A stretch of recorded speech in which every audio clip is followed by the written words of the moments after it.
আসসালামু আলাইকুম। আশা করি আপনারা সবাই ভালো আছেন। আইপিএল থেকে বাদ পড়ার ঘটনার পর এবার লাইভে এসে মুখ খুললেন বাংলাদেশের পেসার মুস্তাফিজুর রহমান।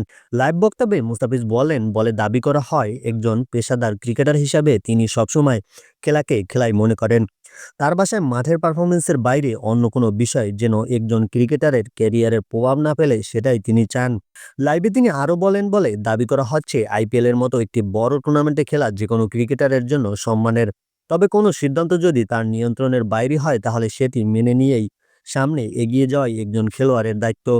মুস্তাফিজ নাকি লাইভে উল্লেখ করেন তিনি বাংলাদেশে প্রতিনিধিত্ব করতে পেরে গর্বিত এবং দেশের জার্সিতে খেলাই তার সবচেয়ে বড় অর্জন। একই সঙ্গে তিনি সমর্থকদের প্রতি কৃতজ্ঞতা জানান যারা এই কঠিন সময়ে তার পাশে দাঁড়িয়েছেন।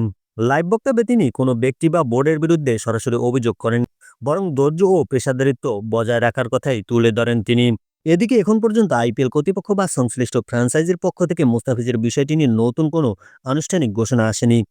সব মিলিয়ে মুস্তাফিজের এই লাইভ বক্তব্য ঘিরে ক্রিকেট প্রেমীদের মধ্যে তৈরি হয়েছে মিশ্র প্রতিক্রিয়া। তার আইপিএল ভবিষ্যৎ নিয়ে এখনও অনিশ্চয়তা কাটেনি। মুস্তাফিজ পরবর্তীতে আইপিএলে খেলতে যায় কিনা সেটাই এখন দেখার বিষয়।